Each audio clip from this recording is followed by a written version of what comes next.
Hello everyone, welcome to CDFA's training session on the annual financial statements procedures. The topics I will be going over are annual financial statements demo, reportable expenditure and receipts report, FAQs, and contact information. The information on the AFS is used in the allocation of the unclaimed gas tax. It is necessary that counties use a uniform method of reporting expenditures, revenue, and reimbursements. The AFS and the Reportable Expenditures and Receipts Report are mandatory reports that are submitted to CDFA each year by October 31st. The annual financial statements is a recap of the total expenditures and the total revenues and reimbursements received for the programs. I will be doing a demo of filling out the AFS worksheets.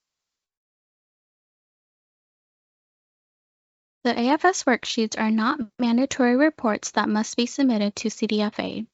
The AFS worksheets are intended to provide guidance to assist counties with the preparation and presentation of the AFS.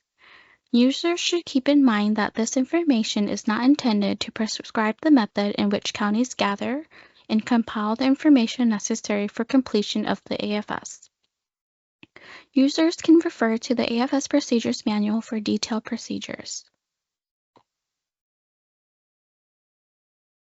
Step 1 is to calculate the direct labor costs on the labor cost worksheet. Direct labor costs are charges that can be directly associated to a program activity. Salary and benefits are compensation to employees for services and county contributions for staff benefits. For example, retirement, vacation payouts, OASDI, health and dental insurance, and unemployment insurance. You will enter amounts in the yellow highlighted cells, and you can start by entering Employee B's yearly salary and benefits.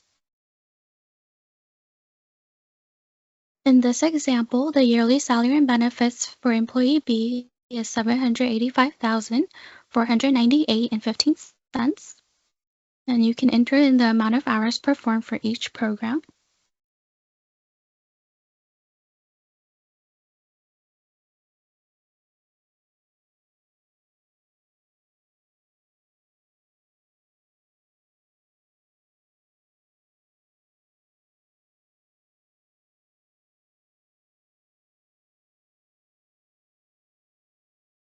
If the employee has indirect hours, you can enter that in the total indirect hours line.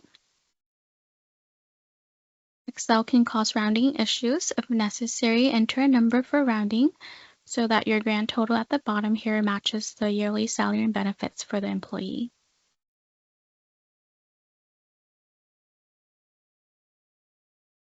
Formulas in the grand totals here, they must be adjusted as the employees are entered. In step 2, the direct labor costs here, they are transferred to the annual expenditure report worksheet to this column here. Extra or temporary help employee salary and benefit costs, they may be included in the total direct labor costs, or they can be added as a separate cost in step 6 here. Including the extra or temporary help costs in the direct labor costs will affect the allocation percentage used to spread the indirect costs. Step 3 calculates an allocation percentage per program using the direct labor costs. These percentages, they are used in the calculation of indirect costs to each of the programs. The percentage is calculated by dividing the direct labor cost per program by the total direct labor cost of all the programs. Step 4 applies the percentage just calculated in step 3 to the total indirect labor costs. The amount is calculated by multiplying the allocation percentage for each program by the total indirect labor costs. If necessary, enter an amount for rounding to adjust the grand total at the bottom here so that it equals the indirect labor cost amount here.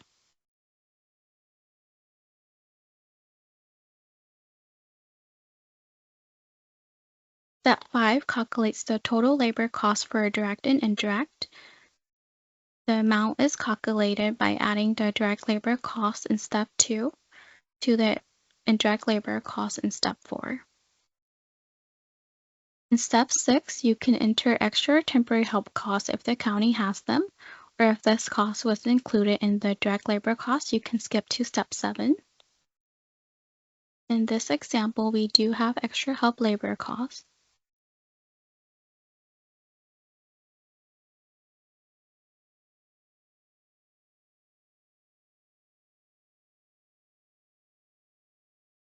These amounts, they will be added to the total county expenditures separate from the permanent employee direct labor costs and is not used in the calculation of the allocation percentage for distribution of the indirect costs.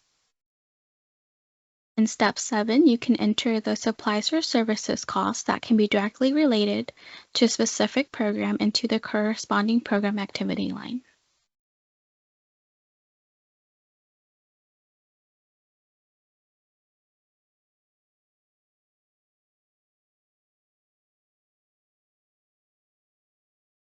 In step 8, you can enter the supplies or services that cannot be identified to a specific program, which will be allocated.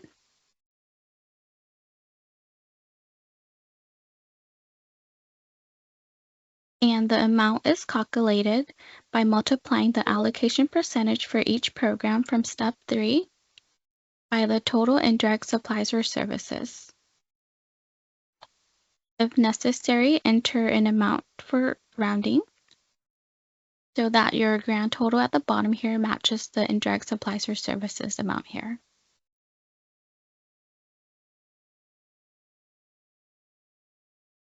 Step 9, you can enter the capital assets that can be directly related to a specific program into the corresponding program activity line.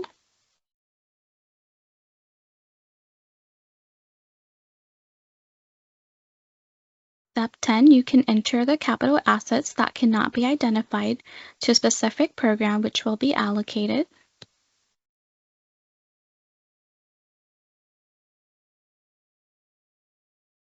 And the amount is calculated by multiplying the allocation percentage for each program in step 3 by the total indirect capital assets. If necessary, enter an amount for rounding to adjust the grand total at the bottom so it equals your capital assets here.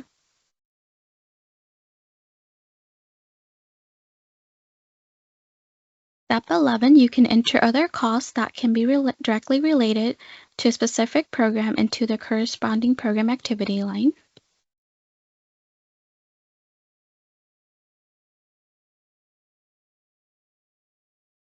Step 12, you can enter other costs that cannot be identified to a specific program, which will be allocated.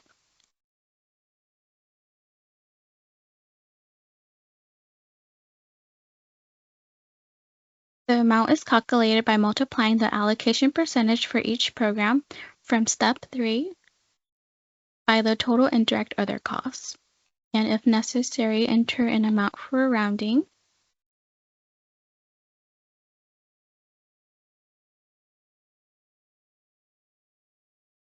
Step 13 calculates the subtotal program expenditures. Step 14, you can enter the cost provided by the County Auditor Controller for county-wide administration A87 costs that will be allocated to each program.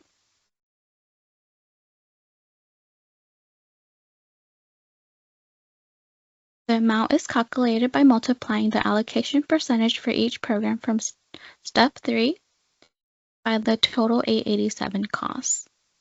And if necessary, enter an amount for rounding.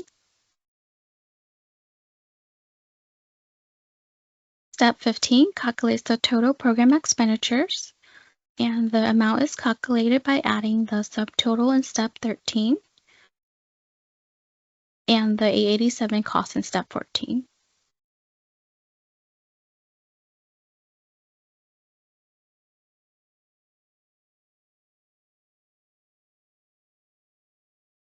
After you have completed the worksheets, you will transfer the totals from step 15 to the corresponding program on the AFS.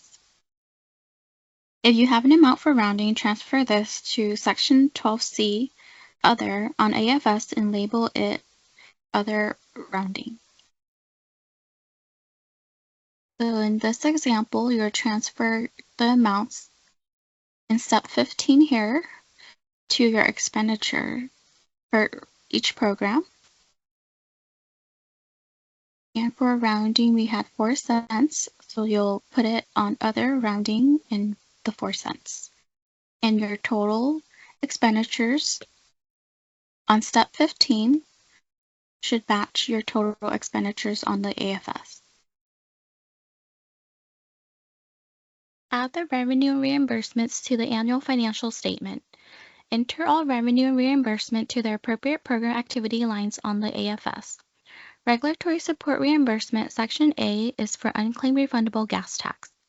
The following monies are to be applied here: Food and Agricultural Code Section 224D, FAC Section 224G, and unspent trapping. Regulatory support reimbursement, Section B, is for unclaimed refundable gas tax. The following monies are to be applied here: FAC Section 224A. After you have completed the AFS, we will provide an explanation on a separate sheet for fluctuations that have increased or decreased by 30% or more from the previous year's AFS amounts. Next, I will be going over the reportable expenditures and receipts report procedures. Step 1 is to enter expenditure amounts. Prepare the reportable expenditures and receipts report using the official county records for the CAC's office. Expenditures are grouped into the following categories per the annual expenditure report worksheet. Salaries and benefits are column totals 5 and 6. Services and supplies are from columns totals 7 and 8. Capital fixed assets is columns totals 9 and 10. Other costs is column totals 11 and 12. 887 costs is column 14.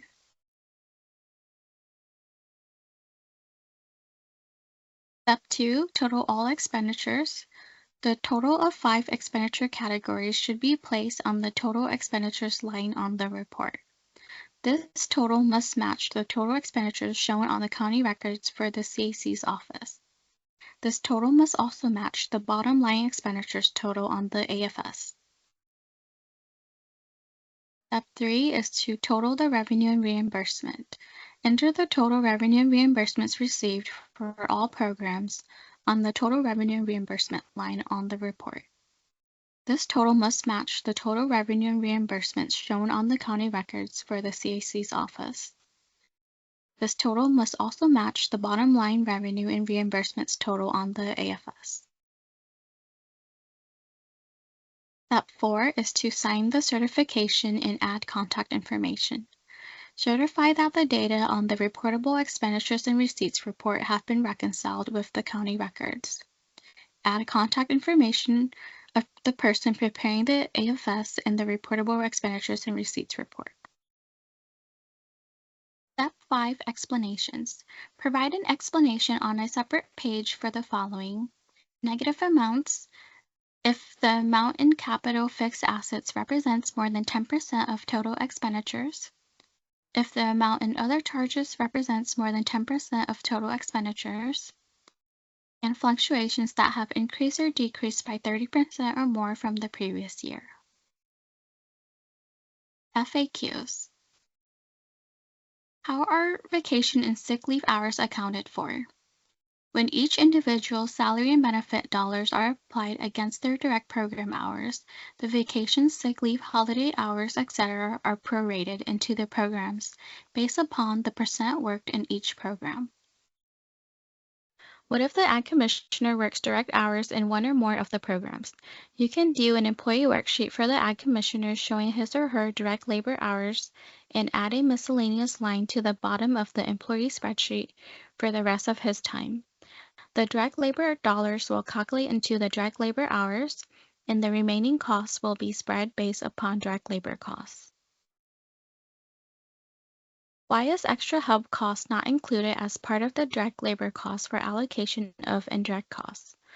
Extra help employees will use very little of the things that are considered indirect costs. For example, they are not supervised by the Ag Commissioner, they do not use a lot of space, and at least not on a permanent basis, they would use very little clerical help. If temporary help costs are used in the allocation base, a larger amount of indirect costs will be pulled into the program the extra help is related to. It is up to the Ag Commissioner to decide if these costs should be included with the costs that make up the allocation percentage. What if a county had clerical help that only worked on ag programs and therefore should not be prorated to other programs? You can add a column to the spreadsheet and calculate an allocation percentage based upon the direct labor costs from the ag programs only. Apply this percentage to the clerical help to spread among the ag programs. What about compensatory time off hours being applied at time and a half to a specific program? These should not be spread to the other programs. You can include the hours at the time and a half rate as direct hours to the program. For example, 100 hours of overtime is equal to 150 hours to be shown in the program in order to pull the cost to the correct program. Distinguishing between indirect costs or services and supplies and indirect costs or other. Indirect costs are costs used by multiple activities and which cannot therefore be assigned to specific cost objects. Examples of indirect costs or services and supplies are administrative salaries, office expenses, rent, and utilities. Examples of indirect costs or other are payments to other governmental agencies and long-term loan redemption. However, there is no impact on whether counties classify one to another on the AFS worksheet because the annual percentage will remain unchanged. Contact information, you can contact me, Zoa Vang, at 916-823-7310 or by email zoa.vang@cdfa.ca.gov. Jody Lusby, our director, her number is 916-654-1020. Email is jody.lusby@cdfa.ca.gov. If you have any questions, there will be a Q&A session on October 9th, 2024, where you can bring your questions, or you can give me a call or send me an email at zoa.vang@cdfa.ca.gov. Thank you.